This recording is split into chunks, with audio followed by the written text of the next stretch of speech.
So this is a paradox every entrepreneur and leader should really know.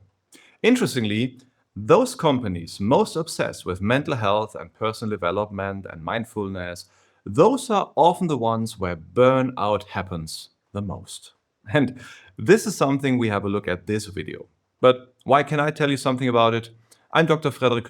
I'm a serial entrepreneur and a best-selling author and a neuroscience-based strategy and behavioral mentor for entrepreneurs and leaders. As the founder and CEO of the Vantisco Group, I bring science-based clarity to turn into real growth for your organization. I'm mentoring ambitious business leaders grounded in scientific insight, but combine it with practical entrepreneurship. So, in that role, I see so many cases where it goes wrong. And I want to tell you from one case that I've seen quite some time ago where I was in a workshop with a bit over 100 leaders from an organization. It was the entrepreneur leadership team, the team leads below, and their employees, leading then more employees down the hierarchy. So in that workshop, in this organization, I was very, very keen on personal development. Everybody could have coaching. If there was some need for mental health things, there would be rituals to optimize that. So they are on the scale of how much do organizations do for those things, they are top notch, right? Like really a good example. Now, in the discussions, at one point, one employee showed up and hesitantly rose his hand and went like, hey, in the last 3 years, we had more than a dozen burnout cases and just 3 this last year. How does it even happen here? And here we have an apparent contradiction, right? This shouldn't be possible in such a caring environment, right? How can it be? And if it's happening with them, there's something wrong, and we need to optimize leadership and we need to do something, right? And no, wrong. And I want to tell you why. And here's a wonderful trap laid out. And this is the trap of the cultural paradox. Now, what is happening here? Let's go into the analysis. Now, first, what we are having here is a self-selection effect. Now, who are those people who apply for a job at an organization that is known for personal development, for mental health, for safe spaces, for rituals, that everybody can make sure that they are mentally as good on their way as they can be? Well, it is people with a higher predisposition, so a higher tendency towards mental health challenges, right? So, for example, it's people in the personality profile that score higher on neuroticism, which, if they don't manage that, is correlated to higher mental health problems, right? So these people are drawn to cultures that emphasize psychological safety and development. We also see another phenomenon at play here, which is from network theory. From network theory, we see the phenomenon of homophily, which means that kind of birds of a feather flock together. That's the idea behind it, which means that all the employees of that organization, they have a reason why they are in the organization. And this is typically because they wanted a higher mental health support, or they ended up there and they learned how important it is in the culture. So they are the ones you find in the networks amongst other people that are looking forward to that. And they will tell them how nice it is that they have an organization where they take care of it. And people will get the organization on their relevant set for an application. And then they will join that application. They join the organization through an application. And those people also hang around at personality development conferences, and they meet others and tell them about the organization. And in those segments or social clusters, this organization will get known for that and will attract more people who find it important. So self-selection is one effect. The homophily effect kind of catalyzes that and speeds it even up, right? Also, we have kind of a phenomenon that we can call opposite attraction, right?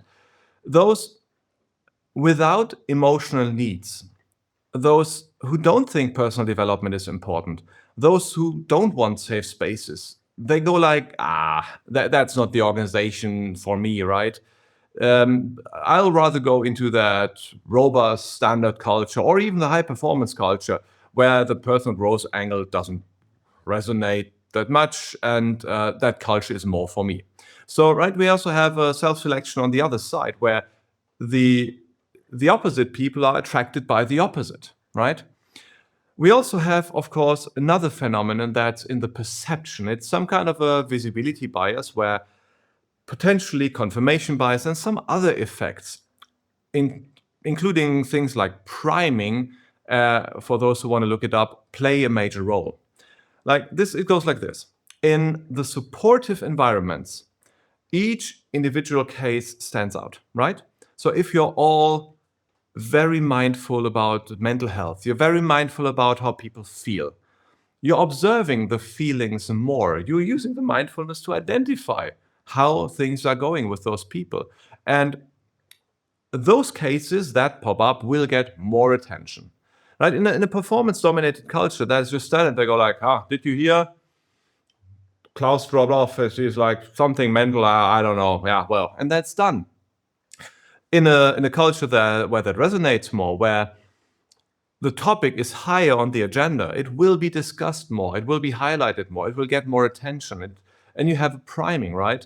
In the high performance, it's just someone personal problem. They didn't really, probably they drank too much or they partied too much and didn't take care, or they are in a tricky situation. And they don't see how the culture might play a role. Specifically in those cultures where people are aware, people know why the culture plays a role, and they will, on the other hand, overdoing in assuming that it's the culture and their behavior that did play a role. So they're overassessing their input compared to just standard likelihood of psychological problems. Now, the point behind it, and that's important for every entrepreneur and everybody who works in the culture, is the culture is the mirror of your psyche and also a distortion at once, right? Now, the more you look for psychological health and safety, the more you have distorted vision and over-optimize and assess it in a different way than the rational way. So the more you optimize, the more shadows will pop up. That's even the paradox overshoot, right? So there's that example in terms of safe spaces, and I'm really not a fan from the overdone safe spaces and psychological safety thing, because I think research has shown, and the theory is quite clear and overly convincing, that it will have also psychological harm, right? If my daughter is too small, but let's assume she's going home from a party late at night, and I want to go for a safe space, and then I go to her and say, "Hey, honey, when you go home that night, don't be afraid. And if something happens, well, this is how you need to run away or defend yourself," right? This is not creating a safe space. This is creating a priming for looking for the bad and thinking at the bad things. This is something that actually makes her more afraid. And this is actually something that on a psychological level will backfire. Excuse me. So this will backfire. Psychological safety is something where we first need to make sure that there's factual safety. Let's get the street where my daughter walks home safe, and let's make that a safe space, like a real space that is safe, where she won't have any troubles, right? So let's look at it this way. In a high-performance culture, the driven people are, for example, always comparing themselves to their ambition, right? In a high-performance culture, you attract those people who are doing high performance. They will do all-nighters, they will work late, they will do everything they can. They watch a weekend of YouTube videos for self-improvement, like you're watching here. Hi, everyone. So in that scenario, they are always ambitious like here, and they feel like they're always not there yet. So in that ambitious culture, we have the negative shadow effect, where people paradoxically feel that they are just not good enough yet. And they also have higher ambition and higher expectancy from what they want to see in terms of performance from others. And that higher expectancy that they have will lead to them going like, they're just all not good enough. And they see underperformance everywhere, even though comparatively they're all overperformance, right?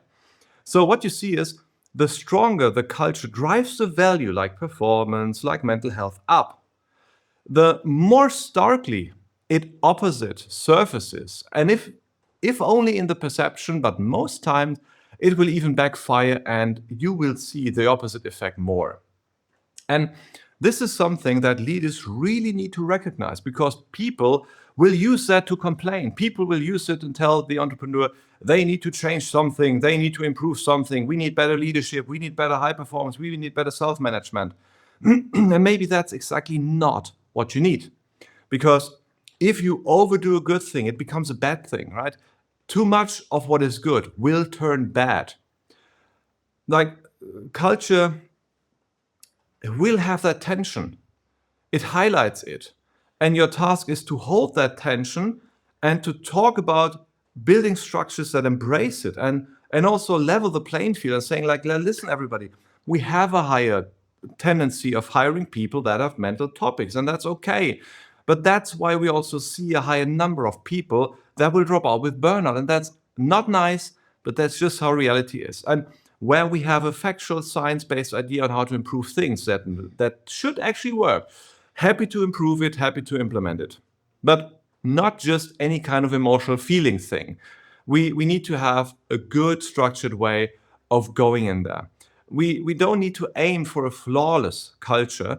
The higher we drive, the more we feel that it's not good enough. Like in our in our culture, we have leadership as a topic. And of course, everybody knows the highest ambition reference value of awesome leadership. And whilst our employees are somewhere here compared to everybody else being here, they always complain that they're not good enough. And there's a felt hypocrisy in the organization. And my job is here to go like, listen, everybody, perfect is not the ambition to go. Good enough in terms of leadership is where we need to go. We don't want to aim for the flawless culture and the faultless culture. We need to aim for a resilient, stable one where we get the right things done that actually work, and where we also let a few things slide, because that's just a very, very human thing. And finally, yes, my marketing team insists I tell you now this. If there are questions and if you want to optimize the culture in your organization, we are here to help. In the comments section and in the description, in the show notes, you find where you can reach us, and feel free to book a free consultation and we'll discuss whether we help you. And for this video, thanks a lot for listening. Looking forward to seeing you in the next video. Bye.